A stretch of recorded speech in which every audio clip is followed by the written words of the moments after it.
నమో తస్స భగవతో అర్హతో సమ్మా సంబుద్దస్స.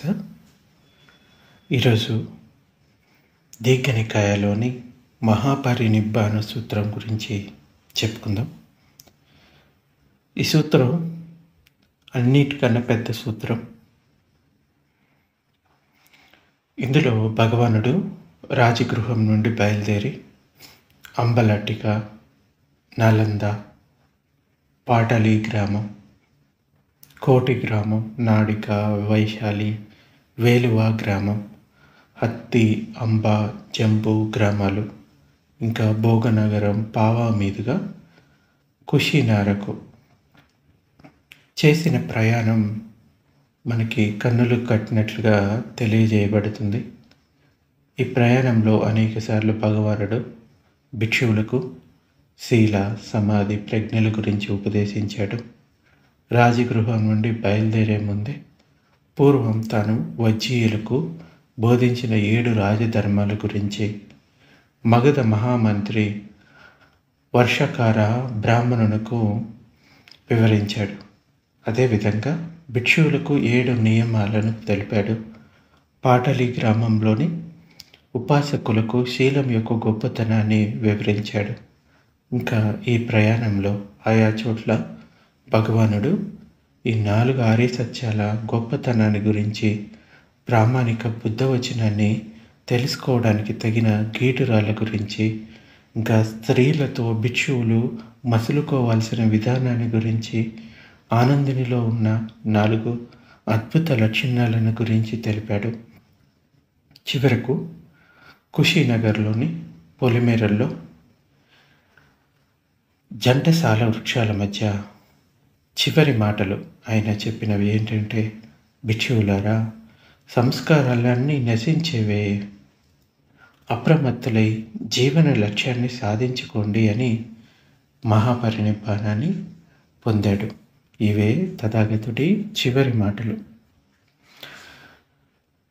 ఒక రకంగా చెప్పాలి అంటే మహాపరినిబ్బాణ సూత్రం అంటే తథాగతుని చివరి రోజులు, అంటే భగవానుని ఆఖరి రోజులు అని చెప్పవచ్చు. ఆ రోజుల్లో జరిగిన కొన్ని సంఘటనలు మనకి ఈ సూత్రంలో ఆనందబంతే వివరించడం జరుగుతుంది. ఈ సూత్రం ఇలా మొదలవుతుంది. నేను ఇలా విన్నాను అని.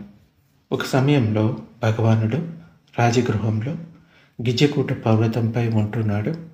అటువంటి ఆ సమయంలో మగధ రాజు వైదేహి పుత్ర అజాతశత్రు, అప్పట్లో ఎవరైనా పేరు పెట్టి పిలిచేటప్పుడు వాళ్ళని తల్లి పేరుతో కూడా పిలిచేవారన్నమాట. వైదేహి పుత్ర అంటే అజాతశత్రు యొక్క తల్లి వైదేహి పుత్ర.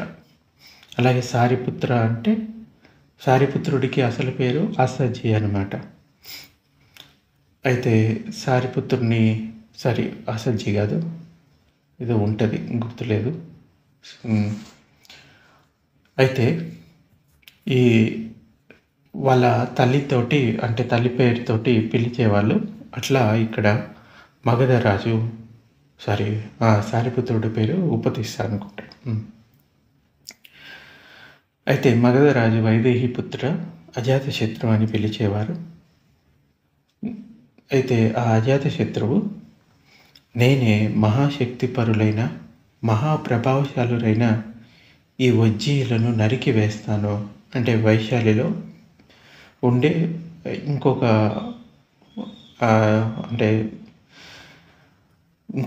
రాజులు అనుకుంటా, వజ్జీయులు అని పిలుస్తారు వారిని నేను నాశనం చేస్తాను, లేకుండా చేస్తాను అని ఈ వజ్జీయులను జయించే కోరికతోటి అజాతశత్రువు ఉన్నాడు. అప్పుడు మగధరాజు వైదేహి పుత్ర అజాతశత్రువు మగధ మహామంత్రి ఈ వర్షాకార బ్రాహ్మణుని పిలిపించి, ఓ బ్రాహ్మణ, నీవు భగవానుని వద్దకు వెళ్ళి నా మాటలతో భగవానునికి తల వంచి నమస్కరించి బాధ లేకుండా, ఆటంకాలు లేకుండా, తేలికగా, బాగా బలంగా ఉన్నారా అని అడుగు అని ఆ బ్రాహ్మణునితోటి చెప్తాడు. అయితే ఆ బ్రాహ్మణుడు ఇలా అంటాడు, అంతే మగధరాజు వైదేహిపుత్ర అజాతశత్రువు భగవానుని పాదాలకు శిరస నమస్కరిస్తూ, భగవానుడు బాధ లేకుండా, ఆటంకాలు లేకుండా, తేలికగా బాగా బలంగా ఉన్నారా అని అడిగాడు. తర్వాత ఇలా చెప్పు ఏమని, బంతే మగధరాజు వైదేహిపుత్ర అజాతశత్రువు నేనే మహాశక్తిపరులైన మహాప్రభావశీలురైన ఈ వజ్జీలను నరికి వేస్తాను, నాశనం చేస్తాను, లేకుండా చేస్తాను అని వజ్జీయులను జయించే కోరికతోటి ఉన్నాడు. అప్పుడు భగవానుడు ఏమంటాడో దానిని చక్కగా విని నాకు చెప్పు. భగవానుడికి అబద్ధం అంటే ఆయన ఎప్పుడూ కూడా అసత్యాన్ని పలకడు. ఆయన చెప్పింది నాకు అలాగే చెప్పు అని ఆ బ్రాహ్మణుడితోటి అజాతశత్రువు చెప్పి పంపిస్తాడు. అలాగే శ్రీమాన్ అని ఆ మగధ మహామంత్రి వర్షకార బ్రాహ్మణుడు మగధరాజు వైదేహిపుత్ర అజాతశత్రువునికి బదులు పలికి భద్రమైన వాహనాలను కట్టించి భద్రమైన వాహనాన్ని ఎక్కి భద్రమైన వాహనాలతో పాటుగా రాజగృహం నుండి బయలుదేరి గిజ్జేకూట పర్వతాన్ని చేరుకున్నాడు. వాహనాలు పోయినంత వరకు వాహనంపై పోయి ఆ తర్వాత వాహనం దిగి అంటే ఆ వాహనం నుండి దిగి కాలినడకనే భగవానుని వద్దకు చేరుకున్నాడు. చేరుకొని భగవానునికి నమస్కరించాడు. నమస్కరించి కుశల ప్రశ్నలు అడిగి ఒక పక్కన కూర్చున్నాడు. ఒక పక్కన కూర్చున్న మగధ మహామంత్రి వర్షకార బ్రాహ్మణుడు భగవానుడితో ఇలా అన్నాడు, శ్రీమాన్ గౌతమ, అజాతశత్రువు మగధరాజు భగవానుడికి శిరస నమస్కరిస్తున్నాడు. ఆటంకాలు లేకుండా తేలికగా బలంగా బాగుగా ఉన్నారా అని అడుగుతున్నాడు. ఇంకా శ్రీమాన్ గౌతమ, మగధరాజు అజాతశత్రువు వజ్జీయులను గెలవాలనుకుంటున్నాడు. ఆయన ఇలా అన్నాడు, నేను మహాశక్తిపరులైన మహాప్రభావశీలురైన ఈ వజ్జీయులను నరికి వేస్తాను, నాశనం చేస్తాను, లేకుండా చేస్తాను అని అన్నాడు. సో ఇలా చెప్పిన తర్వాత ఆ సమయంలో ఆనందుడు భగవానుడికి గాలి విసురుతూ భగవానుని వెనుకనే నిలబడి ఉన్నాడు. అప్పుడు భగవానుడు ఆయుష్మంతుడు ఆనందుణ్ణి సంబోధించి, ఆనంద, వజ్జీయులు క్రమం తప్పకుండా తరచుగా అందరూ సమావేశమవుతారని నీవు విన్నావా? అంటే ఇక్కడ భగవానుడు ఏం చెప్తున్నాడంటే తప్పనిసరిగా పాటించవలసిన రాజధర్మాలు అన్నమాట ఇవి. అవి పాటిస్తూ ఉంటే వాళ్ళని ఎవరు ఓడించలేరు. అటువంటిది ఈ వజ్జీయులు క్రమం తప్పకుండా తరచుగా అందరూ సమావేశం అవుతారని విన్నాను. అంటే విన్నావా అంటే విన్నాను బంతే అని ఆనంద బంతే చెప్తాడు. మరి ఆనంద, వజ్జీయులందరూ క్రమం తప్పకుండా సమావేశమైనంత వరకు వారికి వృద్ధియే కానీ హాని లేదు. అంటే వాళ్ళలో వాళ్ళు రాజులు కానీ మంత్రులు లేకపోతే వేరే ఇంకా సభకులు అందరూ అంటే అప్పుడప్పుడు క్రమం తప్పకుండా ఒకచోట చేరి వాళ్ళని చర్చలు జరిపి మంచి విషయాల గురించి, అలాగే ఇది మంచిది ఇది చెడ్డది అని సమావేశం అవుతాం అన్నమాట. అయితే అటువంటి సమావేశాలు ఉండటం వలన వారికి వృద్ధియే కానీ హాని లేదు. ఆనంద, వజ్జీయులు కలిసి సమావేశం అవుతారు, కలిసి లేస్తారు, కలిసి చేయవలసిన పనులు చేస్తారని నీవు విన్నావా? బంతే, వజ్జీయులు కలిసి సమావేశం అవుతారు, కలిసి లేస్తారు, కలిసి చేయవలసిన పనులు చేస్తారని విన్నాను బంతే. మరి ఆనంద, వజ్జీయులు కలిసి సమావేశమైనంత వరకు, కలిసి లేచినంత వరకు, కలిసి చేయవలసిన పనులు చేసినంత వరకు వారికి వృద్ధియే కానీ హాని లేదు. ఆనంద, వజ్జీయులు విధించబడని నియమాలను విధించరని, విధించబడిన నియమాలను అతిక్రమించరని, నియమాలకు సంబంధించినంత వరకు పురాణ వజ్జి ధమ్మాన్ని అనుసరించి నడుచుకుంటారని విన్నావా? బంతే, వజ్జీయులు విధించబడిన నియమాలను విధించరని, విధించబడిన నియమాలను అతిక్రమించరని, నియమాలకు సంబంధించినంత వరకు పురాణ వజ్జి ధమ్మాన్ని అనుసరించి నడుచుకుంటారని విన్నాను బంతే అని ఆనందుడు చెప్తాడు. ఆనంద, వజ్జీయులు విధించబడిన నియమాలను అతిక్రమించక నియమాలకు సంబంధించినంత వరకు పురాణ వజ్జీ ధర్మాన్ని అనుసరించి నడుచుకున్నంత వరకు వారికి వృద్ధియే కానీ హాని లేదు. ఆనంద, వజ్జీయులు తమ వృద్ధులను సత్కరిస్తారని, అంటే పెద్దవారిని సత్కరిస్తారని, గౌరవిస్తారని, పూజిస్తారని, వారి మాటలను వినాలనుకుంటారని నీవు విన్నావా? బంతే, వజ్జీయులు తమ వృద్ధులను సత్కరిస్తారని, గౌరవిస్తారని, పూజిస్తారని, వారి మాటలను వినాలనుకుంటారని విన్నాను బంతే అని ఆనందుడు చెప్తాడు. మరైతే ఆనంద, వజ్జీయులు తమ వృద్ధులను సత్కరించినంత వరకు, గౌరవించినంత వరకు, పూజించినంత వరకు, వారి మాటలను వినాలనుకున్నంత వరకు వారికి వృద్ధియే కానీ హాని కలగదు. ఆనంద, వజ్జీయులు కుటుంబ స్త్రీలను ఇంకా కుటుంబ కుమారికలను ఎత్తుకుపోయి బలాత్కరించరని నీవు విన్నావా? బంతే, వజ్జీయులు స్త్రీలను కుమారికలను ఎత్తుకుపోయి బలాత్కరించరని నేను విన్నాను బంతే అంటే ఆనంద, వజ్జీయులు ఎప్పటి వరకు అయితే స్త్రీలను కుమారికలను ఎత్తుకుపోయి బలాత్కరించినంత వరకు వారికి వృద్ధియే కానీ హాని లేదు. ఆనంద, వజ్జీయులు వజ్జీ దేశంలోనూ దేశం బయట గల చైత్యాలను అంటే స్తూపాలను సత్కరిస్తారని, గౌరవిస్తారని, పూజిస్తారని, వాటికి సమర్పించబడిన ధార్మికమైన కానుకలను అపహరించరని విన్నావా? వజ్జీయులు బంతే, వజ్జీ దేశంలోనూ దేశం బయట గల చైత్యాలను సత్కరిస్తారని, గౌరవిస్తారని, పూజిస్తారని, వాటికి సమర్పించబడిన ధార్మికమైన కానుకలను అపహరించరని విన్నాను బంతే. మరైతే ఆనంద, వజ్జీయులు వజ్జీ దేశంలోనూ దేశం బయట గల చైత్యాలను సత్కరించినంత వరకు, గౌరవించినంత వరకు, పూజించినంత వరకు, వాటికి సమర్పించబడిన ధార్మికమైన కానుకలను అపహరించినంత వరకు వారికి వృద్ధియే కానీ హాని లేదు. ఆనంద, వజ్జీయులు అప్పటి వరకు తమ దేశానికి రాని అర్హంతులు రావడానికి అప్పటికి అక్కడ ఉన్నవారు చక్కగా నివసించడానికి వారికి మంచి రక్షణ ఏర్పాట్లు చేస్తారని నీవు విన్నావా? బంతే, వజ్జీయులు అప్పటి వరకు తమ దేశానికి రాని అర్హంతులు రావడానికి అప్పటికి అక్కడ ఉన్నవారు చక్కగా నివసించడానికి వారికి మంచి రక్షణ ఏర్పాట్లు చేస్తారని విన్నాను బంతే.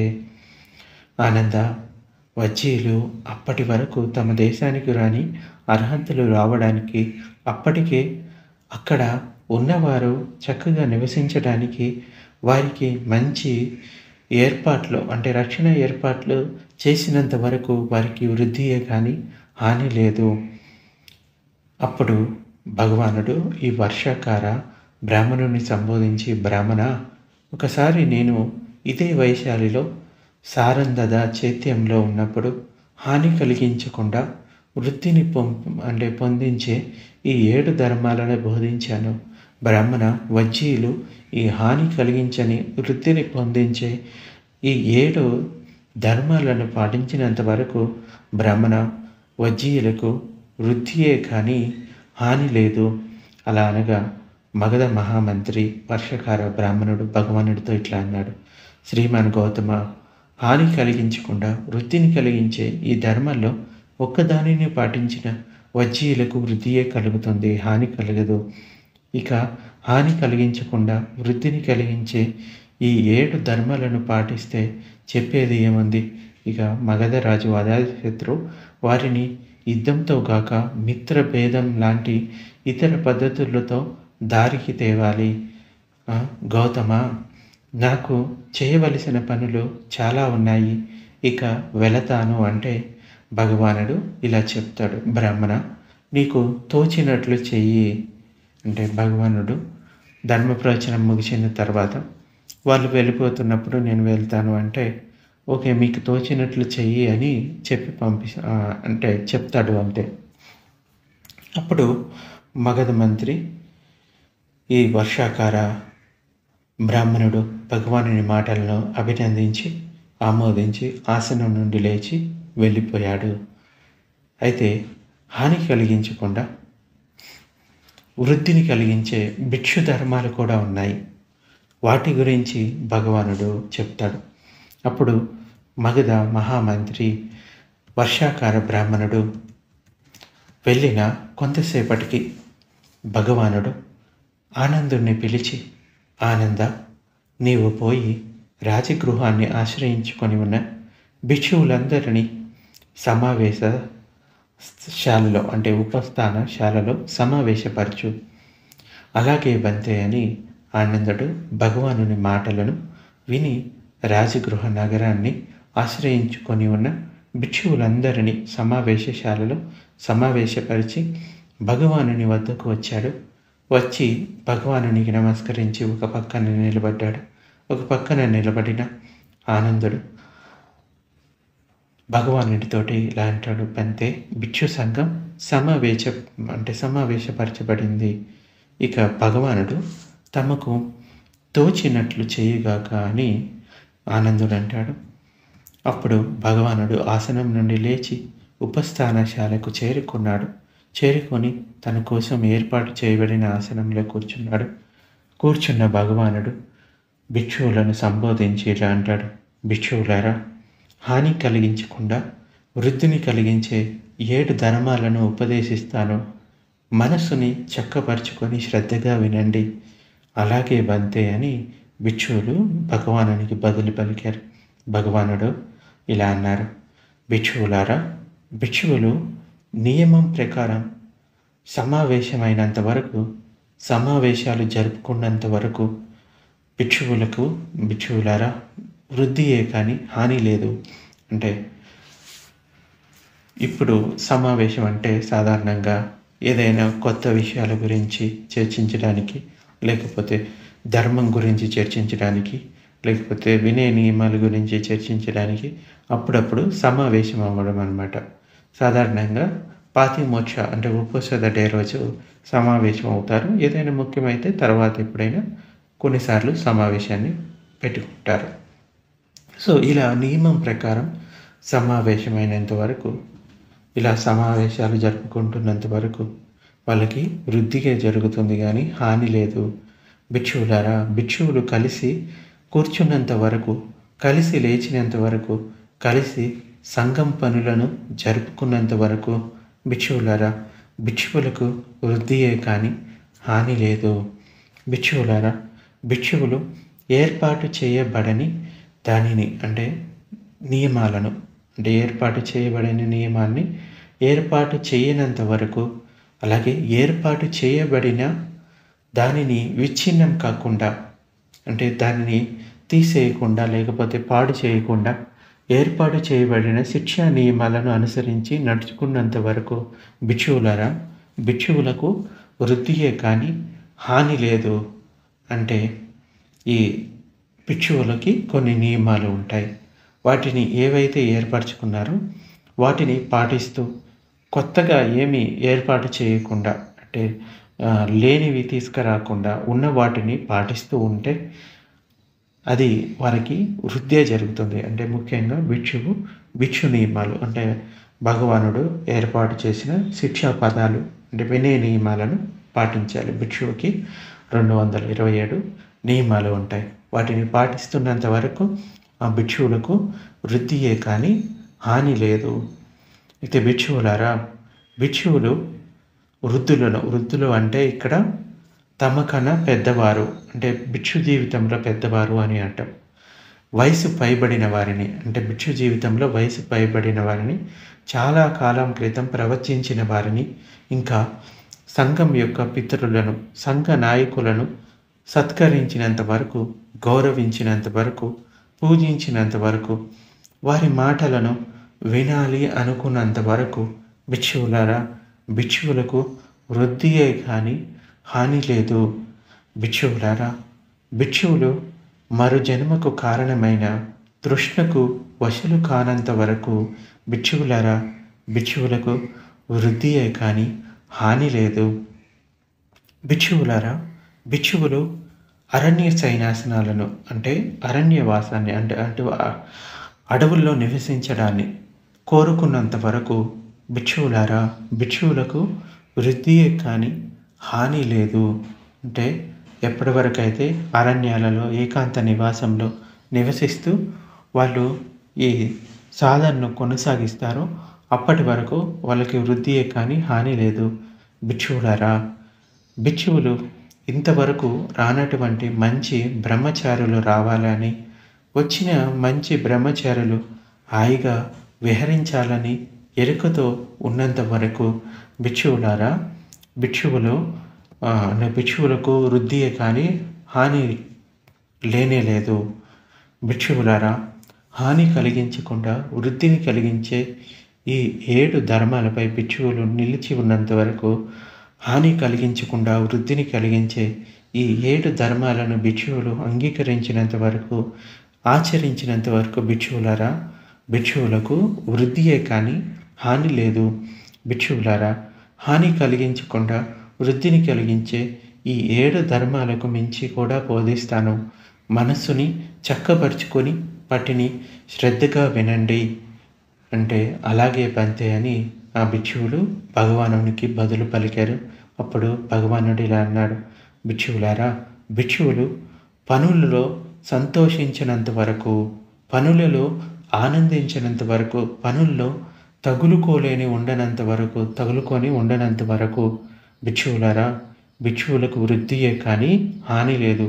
అంటే ఇక్కడ పనుల్లో సంతోషించినంత వరకు, పనుల్లో ఆనందించినంత వరకు అంటే భిక్షువు యొక్క ముఖ్యమైన పని ఏంటంటే శీలాలను ఆచరిస్తూ తన ధ్యాన సాధనను కొనసాగించాలి. అలా కాకుండా బయట పనుల్లో ఇరుక్కొని పోయి విహార పనులను, లేకపోతే బయట సేవా కార్యక్రమాలను, లేకుంటే ఇంకా వేరే పనులను వాటిల్లోనే సమయానంతా గడుపుతున్నంత వరకు అది వాళ్ళకి వృద్ధి చేకూర్చదు అని ఇక్కడ చెప్తున్నారనమాట. అలాగని పూర్తిగా అసలు ఏమీ పనులు చేయకూడదని కాదు, తనకు ఎక్కువ సమయాన్ని తన మనసుని వృద్ధి చేసే పనికి ఉపయోగించాలి. అందుకోసం అంటే భిక్షువుల యొక్క ముఖ్య లక్ష్యం ఏంటి? నిబ్బానాన్ని పొందటం. దానికి శీలాలను ఆచరిస్తూ సమాధిని వృద్ధి చేసుకుంటూ ఇంకా ప్రజ్ఞను పెంపొందించుకోవాలి. ఇది ముఖ్య లక్ష్యంగా ఉండాలి. అలా కాకుండా మిగతా వాటి పనుల్లో సంతోషించినంత వరకు, ఆనందించినంత వరకు, పనుల్లో తగులుకోనంత వరకు వాళ్ళకి వృద్ధియే కానీ హాని లేదు. ఇక్కడ భగవానుడు చెప్పింది క్లుప్తంగా చెప్పాలి అంటే తన శీలాన్ని ఆచరిస్తూ ధ్యానాన్ని చేసుకుంటూ ఏకాంతంలో నివసిస్తూ ఈ మార్గ ఫలాలను పొందే వ్యక్తికి వృద్ధియే కానీ హాని కలగదు అని అర్థం. ఇంకా భిక్షువులారా, భిక్షువులు పనికి మాలిన మాటల్లో సంతోషించినంత వరకు, పనికి మాలిన మాటల్లో ఆనందించినంత వరకు, పనికి మాలిన మాటల్లో తగులుకొని ఉండనంత వరకు భిక్షువులారా, భిక్షువులకి వృద్ధియే కానీ హాని లేదు. భిక్షువులారా, భిక్షువులు నిద్రలో సంతోషించినంత వరకు, నిద్రలో ఆనందించినంత వరకు, నిద్రలో తగులుకొని ఉండనంత వరకు భిక్షువులారా, భిక్షువులకి వృద్ధియే కానీ హాని లేదు. అంటే సోమరితనంలో ఉండకుండా ఉండాలి. ఇంకా భిక్షువులారా, భిక్షువులు సంఘంలో సంతోషించినంత వరకు, సంఘంలో ఆనందించినంత వరకు, సంఘంలో తగులుకొని ఉండనంత వరకు భిక్షువులారా, భిక్షువులకు వృద్ధియే కానీ హాని లేదు. సంఘంలో సంతోషించినంత వరకు అంటే తను ఎప్పుడు కూడా జనం మధ్యలో ఉంటూ, ఎప్పుడు మాటల్లో ఉంటూ, వాటిల్లో ఆనందిస్తూ ఉంటే సంఘంలో ఉన్నట్లు. అలా కాకుండా ఏకాంతంలో నివసిస్తూ అరణ్య సన్యాసనానో, లేకపోతే అరణ్యాల్లో ఉంటూనో, లేకపోతే ఏదైనా కొండ గుహల్లో ఉంటూనో, లేకపోతే ఎక్కడైనా శూన్యగారంలోనో ఏకాంతంలో నివసిస్తున్నంత వరకు వాళ్ళకి వృద్ధి జరుగుతుంది అని ఇక్కడ అర్థం అన్నమాట. భిక్షువులారా, భిక్షువుల్లో పాపపు కోరికలు కలగనంత వరకు, పాపపు కోరికలకు వశం కానంత వరకు భిక్షువులారా, భిక్షువులకు వృద్ధియే కానీ హాని లేదు. పాపపు కోరికలంటే రాగాన్ని పెంచుకోవడం, ద్వేషాన్ని పెంచుకోవడం, ఇంకా మోహము, లోభాన్ని పెంచుకోవడం. భిక్షువులారా, భిక్షువులు చెడ్డ మిత్రులను, చెడ్డ సహాయకులను పొందనంత వరకు, చెడు మార్గంలో పోనంత వరకు భిక్షువులారా, భిక్షువులకి వృద్ధియే కానీ హాని లేదు. భిక్షువులారా, భిక్షువులు సాధనలో కొంచెం విజయాన్ని పొందినంతనే అంతా సాధించామని సాధనను మానుకోనంత వరకు భిక్షువులారా, భిక్షువులకు వృద్ధియే కానీ హాని లేదు. భిక్షువులారా, భిక్షువులు హాని కలిగించకుండా వృద్ధిని కలిగించే ఈ 7 ధర్మాలలో నిలిచినంత వరకు, భిక్షువులు హాని కలిగించకుండా వృద్ధిని కలిగించే ఈ 7 ధర్మాలను పాటించినంత వరకు భిక్షువులారా, వారికి వృద్ధియే కానీ హాని లేదు. భిక్షువులారా, హాని కలిగించని వృద్ధిని కలిగించే మరో 7 ధర్మాలను చెప్తాను. అవేంటంటే, భిక్షువులారా, భిక్షువులు శ్రద్ధను కలిగి ఉన్నంత వరకు, అలాగే హిరివోతప్పం అంటారు, అంటే సిగ్గుని కలిగి ఉన్నంత వరకు. సిగ్గు అంటే పాపం చేయడంలో సిగ్గు కలిగి ఉండడం. ఇంకా భయాన్ని కలిగి ఉన్నంత వరకు ఓతప్ప అంటారు దాన్నే. అంటే పాపం చేయడానికి భయాన్ని కలిగి ఉన్నంత వరకు, బహుశ్రుతులై ఉన్నంత వరకు, అంటే అనేక విషయాలను, సుత్తాలను తెలుసుకోవడంలో నిమగ్నమై ఉన్నంత వరకు, శక్తితో పట్టుదలగా ప్రయత్నించినంత వరకు, కుశల సాధనలో ప్రయత్నశీలురై ఉన్నంత వరకు, ప్రజ్ఞావంతులై ఉన్నంత వరకు భిక్షువులారా, భిక్షువులకి వృద్ధియే కానీ హాని లేదు. భిక్షువులారా, భిక్షువులు హాని కలిగించకుండా వృద్ధిని కలిగించే ఈ 7 ధర్మాల్లో నిలిచినంత వరకు, భిక్షువులు హాని కలిగించకుండా వృద్ధిని కలిగించే ఈ 7 ధర్మాలను పాటించినంత వరకు భిక్షువులారా, భిక్షువులకు వృద్ధియే కానీ హాని లేదు. భిక్షువులారా, హాని కలిగించని వృద్ధిని కలిగించే మరో 7 ధర్మాలను చెప్తాను. వాటిని వినండి, చక్కగా విచారించండి వాటి గురించి. అలాగే బంతే అని భిక్షువులు భగవానునికి బదులు పలికారు. భగవానుడు అప్పుడు ఇలా అన్నాడు, భిక్షువులారా, భిక్షువులు సతి సంబోధి అంగాన్ని పెంచుకున్నంత వరకు, ధమ్మ విజయ సంబోధి అంగాన్ని పెంచుకున్నంత వరకు, విర్య సంబోధి అంగాన్ని పెంచుకున్నంత వరకు, ఇంకా ప్రీతి సంబోధి అంగాన్ని పెంపొందించుకున్నంత వరకు, ఇంకా ప్రశబ్ది సంబోధి అంగాన్ని పెంపొందించుకున్నంత వరకు, సమాధి సంబోధి అంగాన్ని పెంపొందించుకున్నంత వరకు, ఉపేక్ష సంబోధి అంగాన్ని పెంపొందించుకున్నంత వరకు భిక్షువులారా, భిక్షువులకి వృద్ధియే కానీ హాని లేదు. భిక్షువులారా, భిక్షువులు హాని కలిగించకుండా వృద్ధిని కలిగించే ఈ 7 ధర్మాల్లో నిలిచి ఉన్నంత వరకు, భిక్షువులు హాని కలిగించకుండా వృద్ధిని కలిగించే ఈ 7 ధర్మాలను పాటించినంత వరకు భిక్షువులారా, భిక్షువులకి వృద్ధియే కానీ హాని లేదు. భిక్షువులారా, హాని కలిగించని వృద్ధిని కలిగించే మరో 7 ధర్మాలను చెప్తాను. వాటిని వినండి, చక్కగా విచారించండి అని చెప్తాడు. అలాగే బంతే అని భిక్షువులు బదులు పలికారు. భిక్షువులారా, భిక్షువులు అనిత్య సంజ్ఞను పెంపొందించుకున్నంత వరకు, అనాత్మ సంజ్ఞను పెంపొందించుకున్నంత వరకు, అశుభ సంజ్ఞను పెంపొందించుకున్నంత వరకు, ఆదీవన సంజ్ఞ అంటే విషయ సుఖాల్లో, ఇంద్రియ సుఖాల్లో ప్రమాదం ఉన్నది అనే సంజ్ఞను పెంపొందించుకున్నంత వరకు, ఇంకా పరిత్యాగ సంజ్ఞను పెంపొందించుకున్నంత వరకు, విరాగ సంజ్ఞను పెంపొందించుకున్నంత వరకు, నిరోధ సంజ్ఞను పెంపొందించుకున్నంత వరకు భిక్షువులారా, భిక్షువులకు వృద్ధియే కానీ హాని లేదు. భిక్షువులారా, భిక్షువులు హాని కలిగించకుండా వృద్ధిని కలిగించే ఈ 7 ధర్మాల్లో నిలిచినంత వరకు, భిక్షువులు హాని కలిగించకుండా వృద్ధిని కలిగించే ఈ 7 ధర్మాలను పాటించినంత వరకు భిక్షువులారా, భిక్షువులకు వృద్ధియే కానీ హాని లేదు. ఇంకా భిక్షువులారా, హాని కలిగించకుండా వృద్ధిని కలిగించే మరో 7 ధర్మాలను చెప్తాను. వాటిని వినండి, చక్కగా విచారించండి అంటే, అలాగే వంతే అని భిక్షువులు బదులు పలికారు. భిక్షువులారా, భిక్షువులు మైత్రీపూర్వకమైన శారీరక కర్మలతో నిలిచి సబ్రహ్మచారులతో మైత్రీపూర్వకమైన శారీరక కర్మలతో వ్యవహరిస్తే భిక్షువులారా, భిక్షువులకు వృద్ధియే కానీ హాని లేదు. భిక్షువులు మైత్రీపూర్వకమైన మాటలలో నిలిచి సబ్రహ్మచారులతో మైత్రీపూర్వకమైన మాటలతో వ్యవహరిస్తే భిక్షువులారా, భిక్షువులకు వృద్ధియే కానీ హాని లేదు. భిక్షువులారా, ధార్మికంగా ధర్మంతో తమకు దొరికిన వాటిని, చివరికి పాత్ర నిండా లభించిన భోజనాన్నైనా సరే సబ్రహ్మచారులకు పంచిన తర్వాతే తినే అలవాటు భిక్షువులకి ఉన్నంత వరకు భిక్షువులారా, భిక్షువులకు వృద్ధియే కానీ హాని లేదు. భిక్షువులారా, భిక్షువుడు అఖండమైన ఛిద్రాలు లేనటువంటి శుద్ధమైన సేవనీయమైన విఘ్నులు మెచ్చుకునే అనిందితమైన సమాధి వైపు కొనిపోయే శీలాలతో శీల శ్రామణ్యాన్ని కలిగి మనస్సు లోపల ఇంకా బయట అటువంటి శీలంతో సబ్రహ్మచారులతో వ్యవహరించినంత వరకు భిక్షువులారా, భిక్షువులకు వృద్ధియే కానీ హాని లేదు.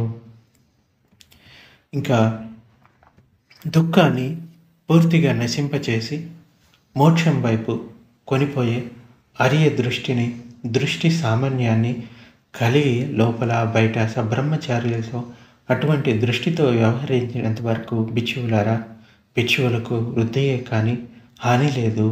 భిక్షువులారా, భిక్షువులు హాని కలిగించకుండా వృద్ధిని కలిగించే ఈ 6 ధర్మాలలో భిక్షువులు నిలిచినంత వరకు, ఈ 6 ధర్మాలను అంగీకరించినంత వరకు భిక్షువులారా, భిక్షువులకు వృద్ధియే కానీ హాని లేదు. అప్పుడు భగవానుడు రాజగృహంలో కిచ్చికోట పర్వతంపై ఉంటూ ఈ విధంగా భిక్షువులకు అనేక విధాలుగా ఇది శీలం, ఇది సమాధి, ఇది ప్రజ్ఞ. శీలంతో కూడి ఉన్న సమాధి మహా ఫలదాయకం, అది చాలా గొప్పది. సమాధితో కూడి ఉన్న ప్రజ్ఞ మహాఫలదాయకం, చాలా గొప్పది. ప్రజ్ఞతో కూడి ఉన్న చిత్తం కామాసవం, భవాసవం, అవిద్య ఆసవం అని ఈ చిత్తమలినాల నుండి పూర్తిగా విడుదల పొందుతుంది అని ఉపదేశించాడు. అప్పుడు భగవానుడు రాజగృహంలో ఇష్టమున్నంత సమయం విహరించి ఆయుష్మంతుడు ఆనందుని సంబోధించి, రా ఆనంద, అంబలట్టికకు పోదాము అన్నాడు. అలాగే బంతే అని ఆయుష్మంతుడు ఆనందుడు భగవానుడికి బదులు పలికాడు. అప్పుడు భగవానుడు పెద్ద భిక్షు సంఘంతో అంబలట్టికకు చేరుకున్నాడు. అక్కడ భగవానుడు రాజాగారంలో ఉన్నాడు. భగవానుడు అంబలట్టికలో ఉన్నప్పుడు కూడా భిక్షువులకు అనేక విధాలుగా ఇది శీలం, ఇది సమాధి, ఇది ప్రజ్ఞ. శీలంతో కూడి ఉన్న సమాధి మహాఫలదాయకం, అది చాలా గొప్పది. అలాగే సమాధితో కూడి ఉన్న ప్రజ్ఞ మహాఫలదాయకం, చాలా గొప్పది.